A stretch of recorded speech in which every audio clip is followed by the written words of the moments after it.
Hey guys, it's Julian, and today I am going to be showing you 3 methods for making hard, distorted techno kicks.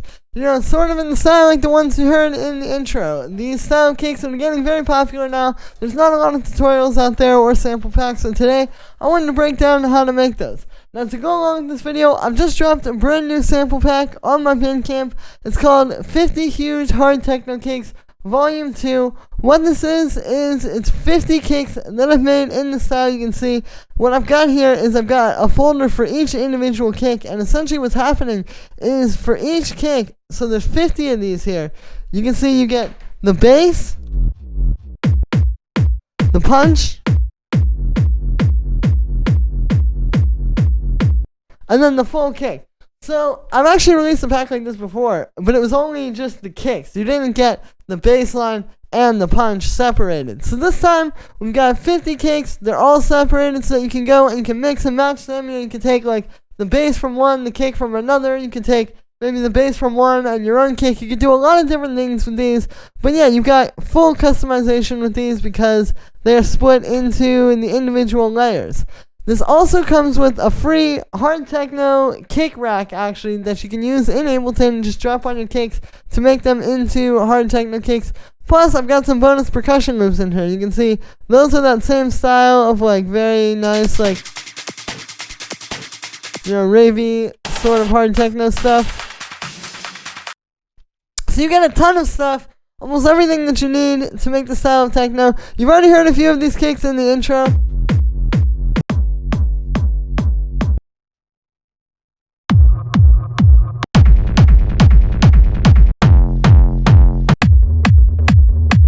And yeah, you can hear the kicks are super solid. This is a really solid sample pack, probably the best on the market for these style of kicks, in my opinion. Plus, you are really going to support me. You know, I don't make a whole lot just off of the YouTube videos, but with these sample packs, different things like this, I'm able to keep going and keep bringing you guys new videos every single day. Link to those at the top of the description. Thank you so much for all the support, guys, and let's dive into the video.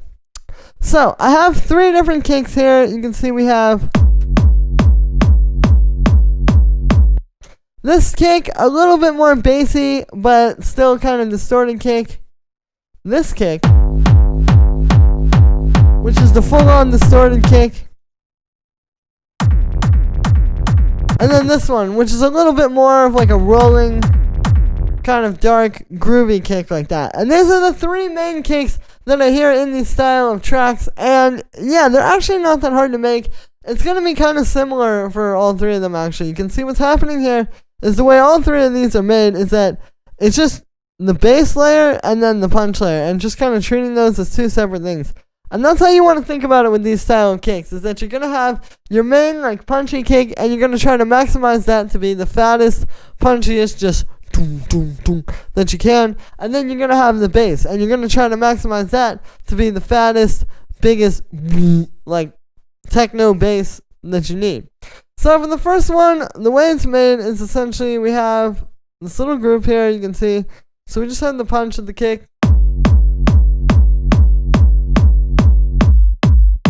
Pretty standard, this is just one of my kicks. Nice hard hitting kick. And then we have the bass. Now the way the bass is made here is actually very simple. All it is I've taken that kick, the same kick that you're seeing there, and then what's happening is I've stretched it actually. So this is something that's very nice to do in Ableton, of course, because we have these great warp modes where essentially, yeah, I'm just warping it and then stretching it out. You can see that I believe the warp marker is back like somewhere there. And that's essentially what's happening. And then it's just pitched down a little bit. And if we go, so here is unwarped.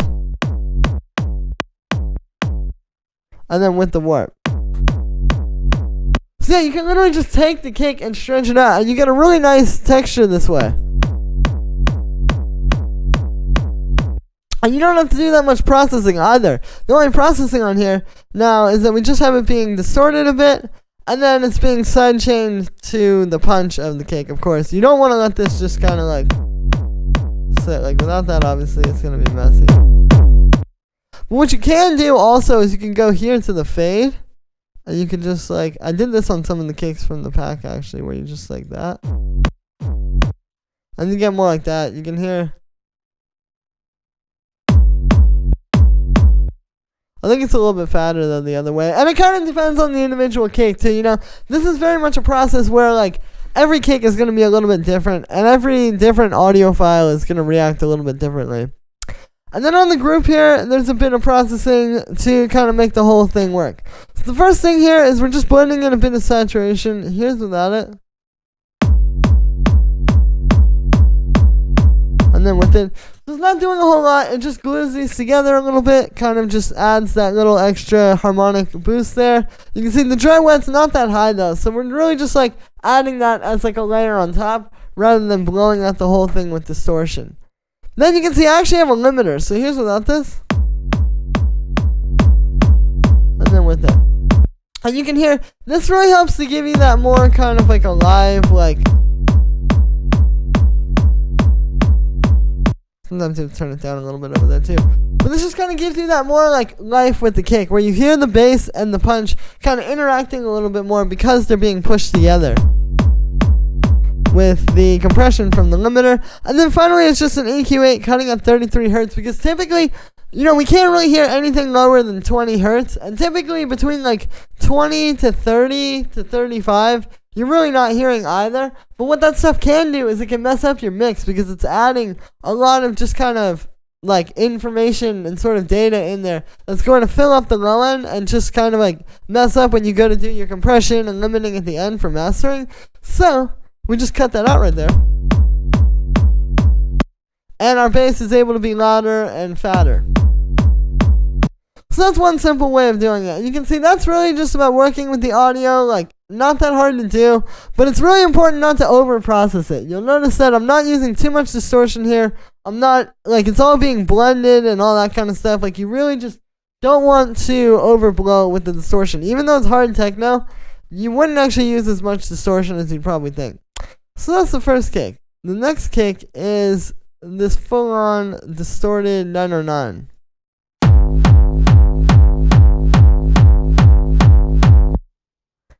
So this is a pretty classic sort of techno kick, right? And the way this is being made is we have the punch here, same thing as the last one,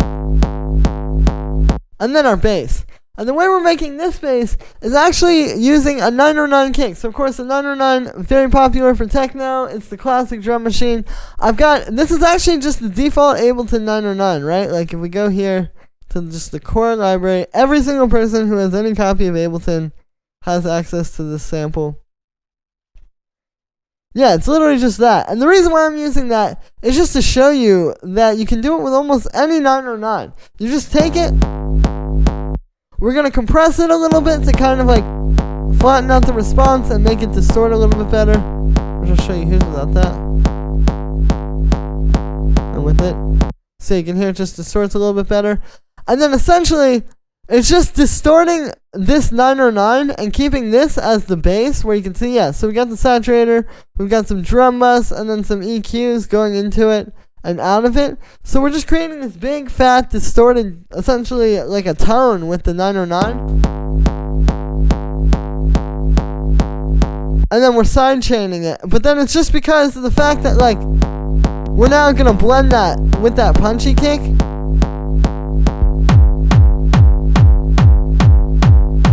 And that's all it takes. Now, I think the problem here is that a lot of times people tend to think that it's one kick, right? Like, you're just going to go from having this like very quiet 909 to distorting it.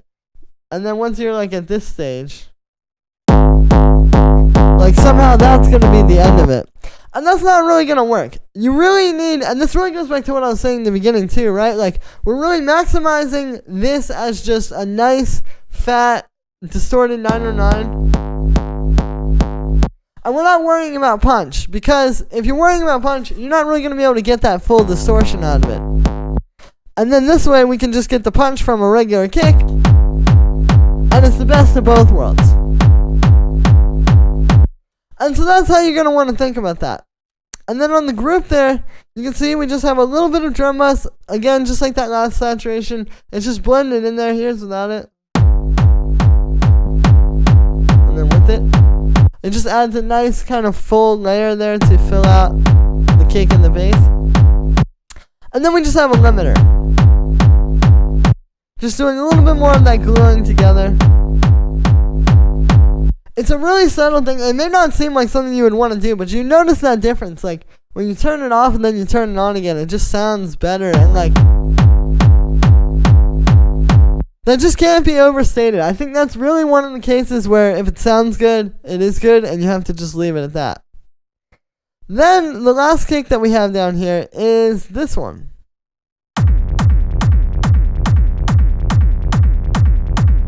Now this one is more like a rolling sort of rumble bass.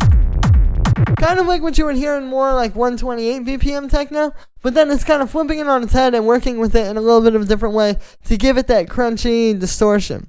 So right off the bat we have our kick punch just like the other ones. Just nice hard fat techno kick. This is one of mine. And then we have the bass. And so the way that this bass is made is it's actually just a rumble bass, right? You'll notice that it's essentially just the kick, just playing straight quarter notes, but then that's going into a 16th note delay. So we're getting like this. You also notice there's a low pass on the kick.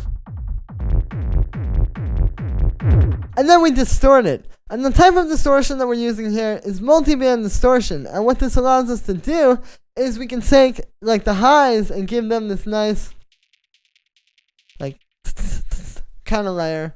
In the mid-range we can give it like a like that nice grinding mid-rangey thing. But then we can keep the lows intact as well, right? Because like if we just take like this bass amp sounds really good on the lows. But like if we just take like this rock amp for example and drop it on everything at once, like just don't do the multiband, just like this. Check out what's gonna happen. So it gets really messy, right? Because as good as that's gonna sound on the mid-range, it sounds awful on the low end.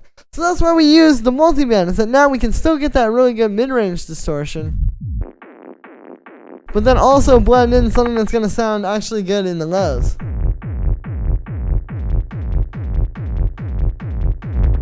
And yeah, so I'm just doing this with EQ3, you know, pretty simple way of doing it, literally just the most like straightforward way you can think to do it. And then we're just sidechaining that to the kick, or to the punch of the kick I should say. And then we've got this EQ8 on there just cutting out some of those low frequencies I was talking about. And then on the group of this one you'll notice there's actually nothing. So it's one of those cases where again, like you would think, oh yeah, we're making a hard distorted techno kick, you know, we need some type of distortion on the whole kick. We need it to be super crunchy. But actually, not what you want. You're just going to let this shine and just let the two elements sound good on their own and then come together to sound good. And yeah, so that is it on how to make this style of kicks. I just wanted to show you guys a few different methods that I've learned over the years to make these types of kicks. Now, the thing with this style of techno, of course, there's never just going to be one kick, but there's a few different ways to do it, and you can just try the different ones based on what you think is going to sound good in your track. So that's going to be it for this one, guys. I hope you enjoyed. As always, make sure to like this video as well as subscribe, and let me know what you think of this video in the comments. Like I said in the beginning, you can get my new pack, 50 Huge Hard Techno Kicks, Volume 2, right in the top of the description. Once again, you get 50 kicks in the style, so not only is this one of the best sample packs in the style that I've ever seen, it's one of the biggest. You know, you get a huge library of kicks to work with, and on top of that, you're really getting a lot more than 50 loops. You're really getting like 150 loops here, because for each one, you get the bass, the full kick, and then the kick punch. So you have everything that you need to go and make your own kicks. You can take them apart and learn what's happening. Plus, you can combine any of these and make your own kick. So link to that is right at the top of the description. You also get the bonus hard kick rack that you can use on Ableton for any kick to make it a hard kick, and the bonus percussion loops as well. So you really have almost everything you need to make a track in the style. Once again, I don't make a whole lot just off of the tutorials, but with these sample packs and different things like this, I'm able to provide you guys an awesome product that you can use to make really high quality, professional sounding tracks and hopefully get signed to the labels of your dreams.